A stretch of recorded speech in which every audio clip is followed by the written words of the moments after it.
और एक बड़ी खबर आपको बता दें, यूपी के बदायूं में 2 नाबालिग चचेरी बहनों की हत्या कर शव को पेड़ से लटका दिया गया। घर वालों का आरोप है कि रेप के बाद हत्या की गई है दोनों चचेरी बहनों की। जिस जगह यह घटना हुई वहां पास में एक शख्स ने आरोपियों को देख भी लिया और गांव के लोगों को इसकी जानकारी भी दे दी। पुलिस में शिकायत के बाद आरोपियों को पकड़ तो लिया गया, लेकिन बाद में उन्हें पुलिस ने छोड़ दिया। 2 पुलिस वालों को सस्पेंड कर दिया गया है। इलाके में तनाव बना हुआ है इस वक्त और पुलिस पर आरोपियों को बचाने का आरोप लग रहा है। इस वक्त गांव वाले हैं, उनका यह कहना है कि पुलिस आरोपियों को बचा रही है, क्योंकि पहले आरोपियों को पकड़ लिया गया लेकिन बाद में उनको छोड़ दिया गया। 2 चचेरी बहनों के शव मिले हैं, लेकिन जो वहां के लोग हैं वो कह रहे हैं कि रेप के बाद हत्या की गई है। पंकज झा इस वक्त हमारे साथ जुड़ चुके हैं। पंकज, क्या कह रही है पुलिस? देखिए, पुलिस अब तो ये मान रही है कि इससे पहले जो अभी तक रिपोर्ट आए हैं कि दोनों जो चचेरी बहनें थी उनके साथ दुष्कर्म भी किया गया है। और सबसे हैरानी वाली बात यह है कि जो संबंधित थाना है उसके जो 2 कांस्टेबल हैं वो भी इस पूरे मामले के आरोपी हैं। उन दोनों को निलंबित कर दिया गया है। एक ने तो इस पूरी घटना का साथ दिया, दूसरे ने घटना को छुपाने की कोशिश की पुलिस वालों ने। तो ये बहुत संगीन मामला है और अभी तक सिर्फ एक ही आरोपी की गिरफ्तारी हो पाई है। बाद बाकी आरोपियों की अभी तक कोई गिरफ्तारी पुलिस नहीं कर पाई है। और पुलिस वालों को सस्पेंड भी किया गया है, आप बता रहे हैं? जी हाँ, पुलिस वालों का जो 2 आरोपी हैं उनको सस्पेंड किया गया है। उसमें से एक की गिरफ्तारी हो गई है, लेकिन बाद बाकी सारे आरोपी जो है उनकी अभी तक गिरफ्तारी नहीं हो पाई है और एक स्पेशल टीम बनाई गई है इन सभी आरोपियों की गिरफ्तारी के लिए। और घर वाले क्या कह रहे हैं, परिवार वाले क्या कह रहे हैं? देखिए, परिवार वालों का जो कहना है उसमें तो ये है कि कुछ लोग जो उन्हीं के गांव के लोग हैं वो लंबे अरसे से इन्हें धमका रहे थे और इससे पहले भी 1-2 बार झगड़े हुए थे, जिसकी सूचना दी गई थी पुलिस को, अगर परिवार वालों की बात पर यकीन करें। लेकिन पुलिस ने वक्त कार्रवाई नहीं की और उसके बाद ये स्थिति आई कि 2 सगी बहनों को साथ इस तरीके से हत्या किया गया और उन्हें उनका जो शव है वो पेड़ से टांग दिया गया। शुक्रिया आपका पंकज, ये बड़ी खबर हम तक पहुंचाने के लिए। और 2 कांस्टेबल भी इस पूरे मामले में आरोपी हैं। बदायूं में घटी घटना उत्तर प्रदेश के माथे पर कलंक है और अगर उत्तर प्रदेश के माथे पर कलंक है तो उसकी जिम्मेदारी उत्तर प्रदेश की समाजवादी पार्टी की सरकार है।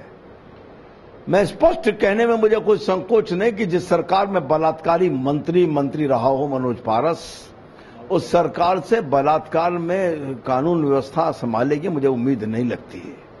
मैं तो केवल एक बात पूछना चाहता हूं कि वो जो बदायूं की पुलिस जिसने समाजवादी पार्टी के प्रत्याशी को जिताने के लिए बूथों पर कब्जा करके दिया, वो निर्द्वंद पुलिस है, समाजवादी पार्टी की संरक्षण प्राप्त पुलिस है। इसलिए उसकी वो जो करेगी, सरकार की चुप्पी ये बता रही है कि सरकार की औकात नहीं है उनके विरुद्ध कार्रवाई करने की।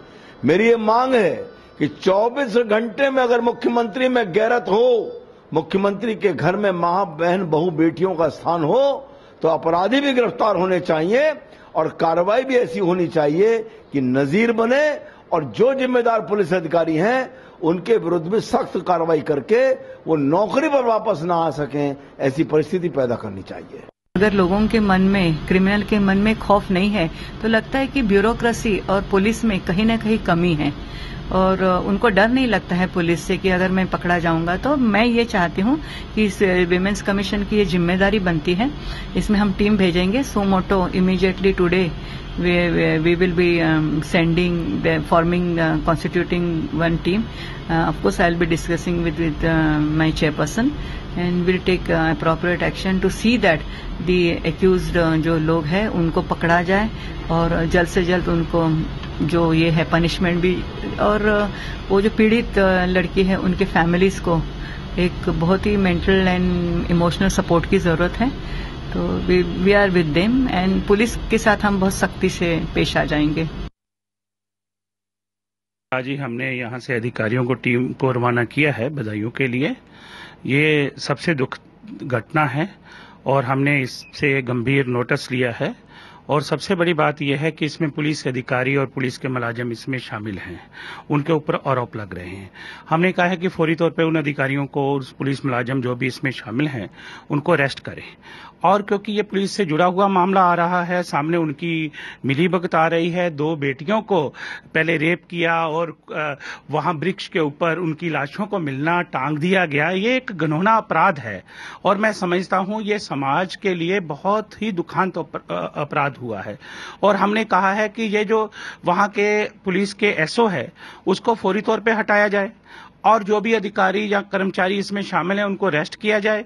और यहाँ के जो डिस्ट्रिक्ट हेड हैं, चाहे एसपी हैं, चाहे डिप्टी डीसी हैं, कलेक्टर हैं, वो अपनी रिस्पॉन्सिबिलिटी लें और उनको फौरी तौर पे डिस्ट्रिक्ट से हटा दिया जाए और जो भी अक्यूज है उनको फौरी तौर पे अरेस्ट करें। इसके अंदर एक तो ये जो पुलिस वाला है, इसमें वो जब संलिप्त है तो ये एग्रावेटेड फॉर्म ऑफ क्राइम है एक तरह से। उसके खिलाफ तो और भी सख्त कार्रवाई करनी चाहिए और सभी को बहुत जल्दी मतलब उनके खिलाफ कार्रवाई करके और ऐसे संकेत दिए जाने चाहिए कि कोई भी ये जो दलित लड़कियां हैं, किशोर लड़कियां हैं, इनके साथ अपराध में शामिल होगा तो उनको बख्शा नहीं जाएगा। तो हमले हो रहे हैं अखिलेश सरकार पर और पुलिस पर भी, क्योंकि 2 पुलिस वाले भी इस मामले में आरोपी हैं और बदायूं के एसपी कह रहे हैं कि जो 2 पुलिस वाले आरोपी थे उनको सस्पेंड कर दिया गया है, जांच चल रही है।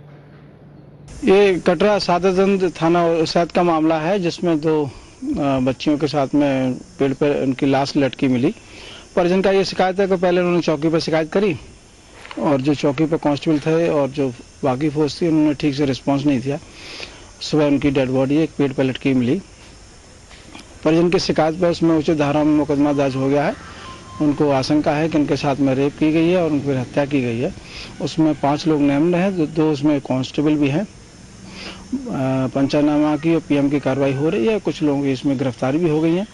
चौकी का स्टाफ जिसमें एक एसआई, एक हेड और 2 कांस्टेबल, वो लोग निलंबित कर दिए गए।